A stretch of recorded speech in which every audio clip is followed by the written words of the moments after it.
This talk show is on the go. Susan Douglas Clare is here. I'm so happy, and I'm Sunda Croonquist, of course. And you know, when you hear magic, that means this talk show is on the go. We're on the go with Susan Douglas Clare. I haven't seen you in a month of Sundays. I know, right? How you doing, girl? I've been fantastic, and you look good, fantastic. And Thank you. It's the new thing now, right? Yeah, thank you. you. We were original sisters. I know. In comedy. Yes, that's right. We certainly were and are. And still are, right? Yes, still are. And still are. And thank you for having me on this Juneteenth day. Yes. Listen, I wanted to talk about that, especially Juneteenth, because there was something that came up that I thought was very funny that someone asked a kid, do you know what it means? And they didn't answer. Is that right? Because they follow a trend. Interesting. Now, you've substitute taught also, right? Well, no, not necessarily. Not legally. Children's church. In the church? Yeah, in the church, yeah. In the kids church. in the church. But, I mean, well, it's like the kid. Listen, there's a breakdown here, man. And it's the kids. They have no direction. There's nobody really to look up to. And they're just so angry. They're so angry. Yes, yes. Remember life was fun? We got fun in New York. And exactly. How are you dealing with this transition? You like it out here, huh? Well, you know what? I think I've grown to love California. I think that when I first got here, I had a rough time.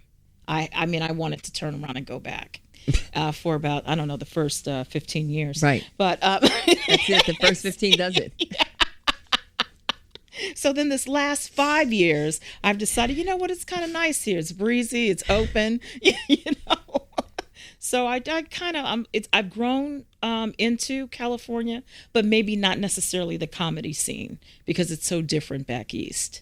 They're smarter. Yeah, I'm so. We're saying that with all due respect. It's a more heady kind of comedy, like smart kind of comedy, not like propish jokes. It's different here. Yes. Shout out to my funny mother loving sisters, PMS, my group I was in for back in the 90s. I want to say hello to the ladies. PMS comes to me. Yeah, I remember I was in that group. It was after we did. Was it not Women in Comedy? Sisters doing comedy.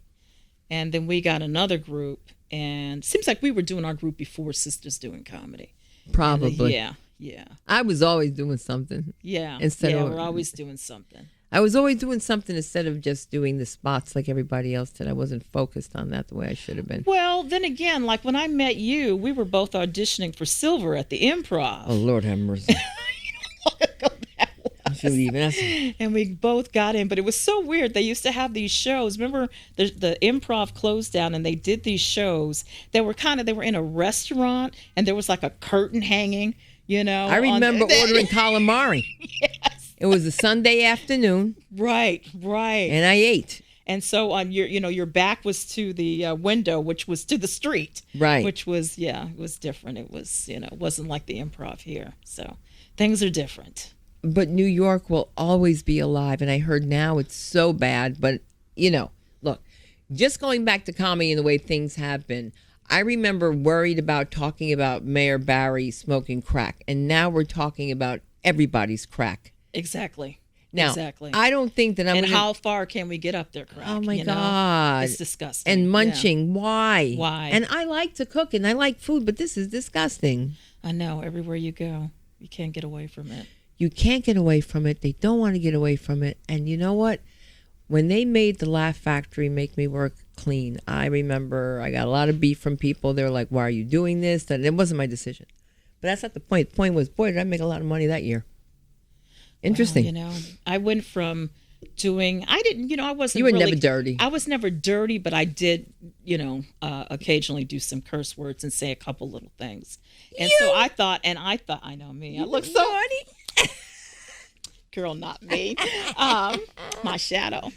And so when I stopped, I decided that I did not want to do that anymore. I really did. I was just like, God, please, I don't want to go there because I feel like I was just going down for no reason, because I don't want to do the TNA type of, jokes. And I just wanted to work clean and be who I am because I started off being one way. And then I went, down went down low, and Michelle Obama said, "You got to go high." And I said, "That's right, Michelle Obama." So I went from down low and came back up high. And I wasn't even smoking. Now you know something, sugar. Now that we sitting around here like we used to talk about back in the day, women have to support each other. Yes. And you know what? They really did back east. There were groups of women.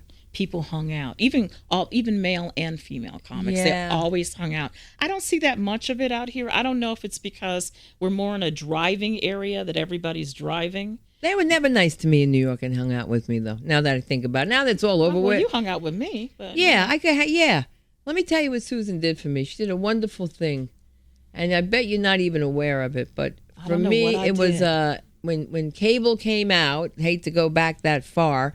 I wanted to have the first female showcase of diverse female comedians.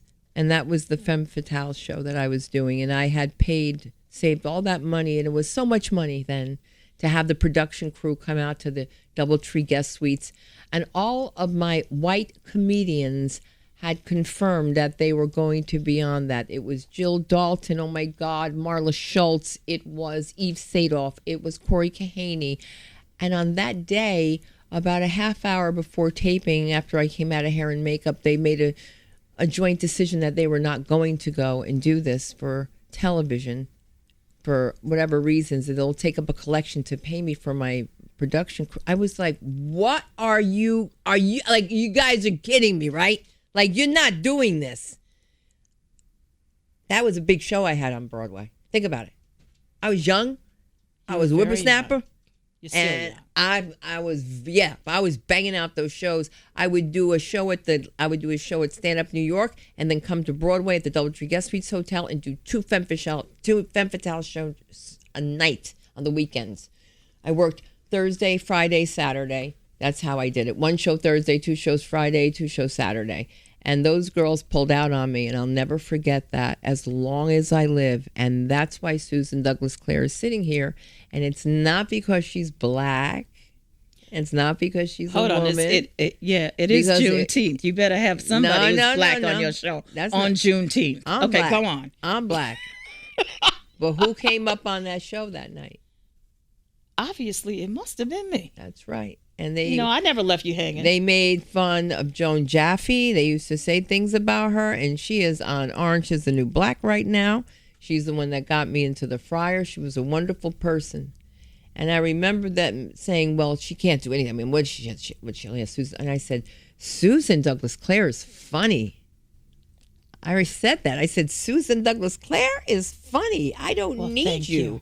I don't need any of you tonight. I don't need any of you. I used them only because they were already in the lineup, and then we would have had no show. But at that time, that was so much money for me to save. Yes. $10,000 was so much money. Lot of money. We had cameras, and we had everything, and they pulled out on me, and they said that they were going to take up a collection, and I didn't even understand why.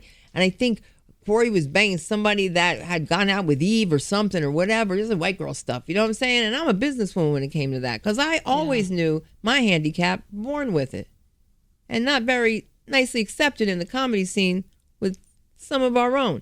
Now, you have your own situations with your speech, as you recall. Oh, yeah, absolutely. Share it. Well, growing up as a little girl on the south side of Chicago, I was born with this voice. Imagine a 5-year-old saying, yes, may I get a piece of that chocolate candy, please? And exactly that way, I know she said it. Yeah, they would say, oh, you talk like a white girl. I'm like, everybody in my neighborhood is black.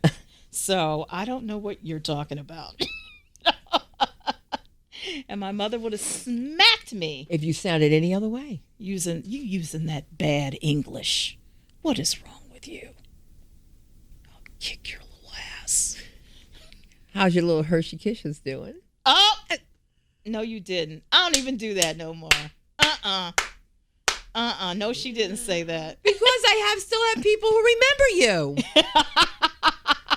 Man, she did this little thing about her little Hershey's Kisses, and boy, I know one of the brothers always asked me, whatever happened to the Hershey Kisses, girl? I was like, why would you remember that about Susan? I would never think of you and go to your breast. That just not, that doesn't. Oh my God. But you see what an effect. You get the gist of it. Yeah. Well, now I'm a church-going sister, and I don't do jokes like that. I did a funny joke, actually, that was kind of a biblical type of thing. And one of my pastors, she got so mad at me. How bad was it? Well, I said I wasn't going to say it anymore. She's not going to hear. Yeah, but it'll be up on YouTube. But when have we become afraid of these things? It's crazy, yeah, okay, right? Yeah, I said I was a born again Christian. Which means, in the Bible it says old things have passed away. So that old thing down there, it passed away.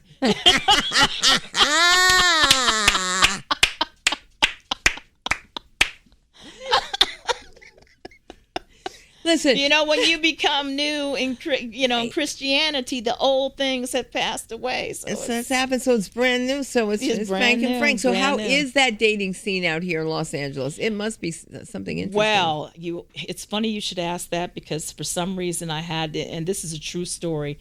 2-3 nights ago, I'm praying. I'm just like, Lord, I've been wanting to get married, and I really want to meet somebody. I've always been too scary to meet anybody that's online, because I'm just thinking, I watch too many. Right. Yeah, I watch too many. Yeah, Criminal Minds. Yeah, right. Exactly. Law and Order, Lifetime. Where they beat, rape, and kill you. So I said, well, all of a sudden my phone started clicking, and it was Plenty of Fish. So I said, okay, let me go ahead and sign up. It was the middle of the night. I was in my bed. It was night. And all of a sudden my phone is clicking.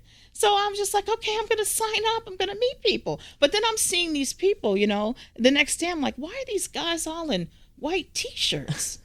I said, and I heard this from my friend Debbie.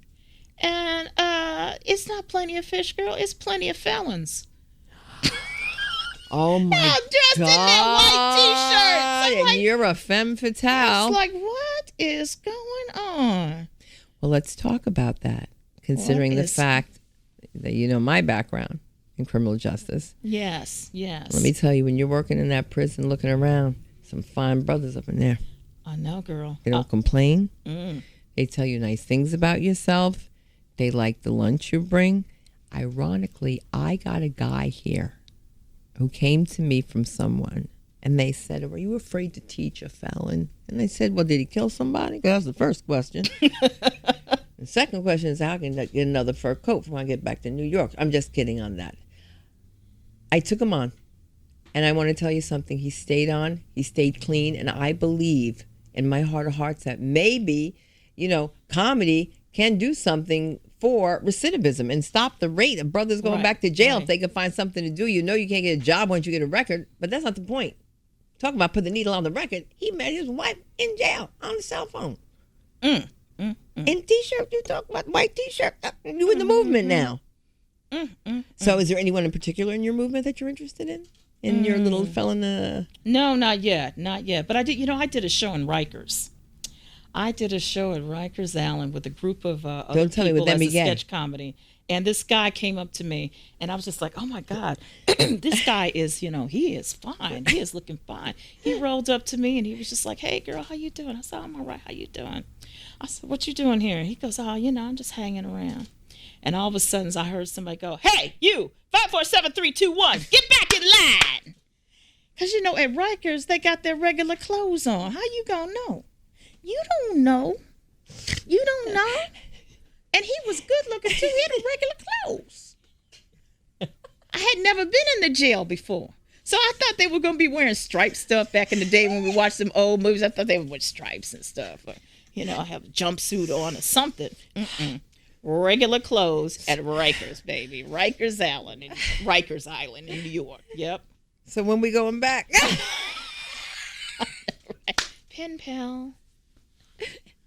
I'll send you a Bible. Listen, it depends on what they're in jail for. Come on. And there are a lot of people who should not be in really, jail. though. Yeah. Come on. When you go down to it. Right. Yeah. And there are people who've been in jail for stealing $9, 50 years ago. Or somebody who's in jail for smoking weed and had a little bit of weed on them, And now you can pick up weed on every corner. Girl, when I was driving down the street, it was so funny. I was just like, look at all these green crosses. They're my sponsors. I said, you know what? I said, so many churches are holistic. And one of my friends said, Susan, that's the weed shop. I was like, oh, I didn't know. I would think it was like an Irish cross if it's green, right? I just said they're just holistic churches. They're probably free and, wearing casual clothes. And no, Susan, it's the weed shop. Oh. When are we going to see the Susan Douglas Clare story with your grandpappy? And if you know about this family, all right, and the things that happen, first of all, I was the only comedian that would have a show so I could be entertained and watch the comics. And she was our favorite. I would call my girl from Jersey. It was like, Susan Douglas Clare's going. She was Susan Hall. And I would say, Susan Douglas Clare's coming, all right? I was like, come on in. And we would have a few people that, I had a little following for her that she didn't even know about. But boy, did we dig that stuff. Oh, that's Share so sweet. Yeah, well, being the great-granddaughter of Frederick Douglass, you get a lot of, people want to know you and everything. Well, actually not Frederick Douglass, but Frederick Douglass Harper. Because, in the Black community, you have to name your kid after somebody famous, So we had Frederick Douglass Harper. We had Teddy Roosevelt Harper. We had Charmin Toilet Paper Harper. Marilyn Monroe Harper. That was my mother. She dated the president of the PTA. Who was my dad. That's how it starts. That's just how it does, Oh, my God, you're bringing me back. Bring us back to Grandpappy and the funeral. Oh, my God, the funeral. Oh. At that funeral, my grandfather passed away, and it was the biggest deal of all time. It was big. It was like, finally, the family gets to dress my grandfather, because they always complained about what he had on. He was just like, I don't need to wear anything, kid. I mean, I wear whatever I wear, What difference does it make? And they all fought over buying him a tie. First, they went to Macy's. They bought him a shirt, and then they didn't get the right colored tie to go with the suit they bought. And I'm like, are you kidding me? He's dead. He doesn't know what kind of tie he has on. Just like, well, give him one of your father's tie. He ain't wearing my tie to the grave. So finally, my cousin said, well, I'll give him one of my ties. I'm just like, he's dead. Nobody cares. He's dead. He's not going to even know he's got it on. Keep going. And the bottom line, too, is like, if you don't pay your bill to the funeral home, honey, they will hold that body for hostage. You hear what I'm saying? They'll put you in the freezer and keep you there. And then if they can't do that, you got to bring him home, which is why we propped my grandfather up by the Christmas tree and put ornaments on him, because we had to, We didn't have the rest of the money for the funeral. During this time, she's telling us my friend Susan had to go identify her uncle's body, and it was the wrong body in the casket. This is all true stories, by the way. So true stories. And what do we see next now for Susan Douglas Clare? What is next now? Because you're always busy and always writing. Always writing, yes. I'm back to now coming out of where I was in, regular corporate America and doing some more writing. I came out here to write for a show that kind of went nowhere. We won't even address that. Because that was before, so long. This is now. So now, like I am, I work with the Organization of Black Screenwriters and working on 2 different projects of my own. And I do script supervising on some projects. I do a little acting here and there.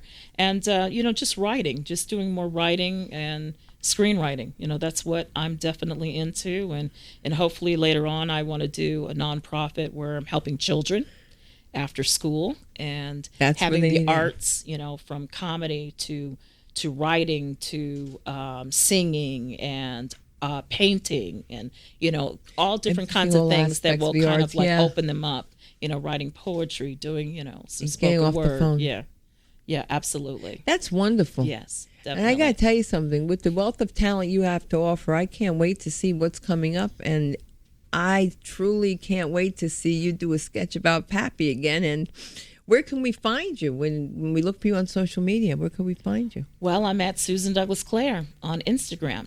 SUSANDOUGLAS CLAIRE. That's me. That's you.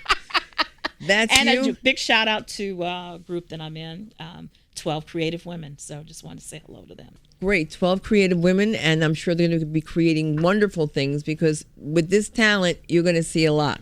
Yes, definitely. And you can find me always, Talk Show on the Go, Sunda Live on IG, Twitter, you name it, you find me. And if you have any questions for Susan Douglas Clare, always find us at laschoolofcomedy@gmail.com or talkshowonthego@gmail.com. And now this talk show's on the way out. Special thanks to our sponsors. Real quick, to the Rabbi's Daughter, to United Dry Cleaners, to Suneen, and to Barbara Marsan, who handles everything from New Jersey. God bless her. And thank you all. This talk show's on the go. We're out.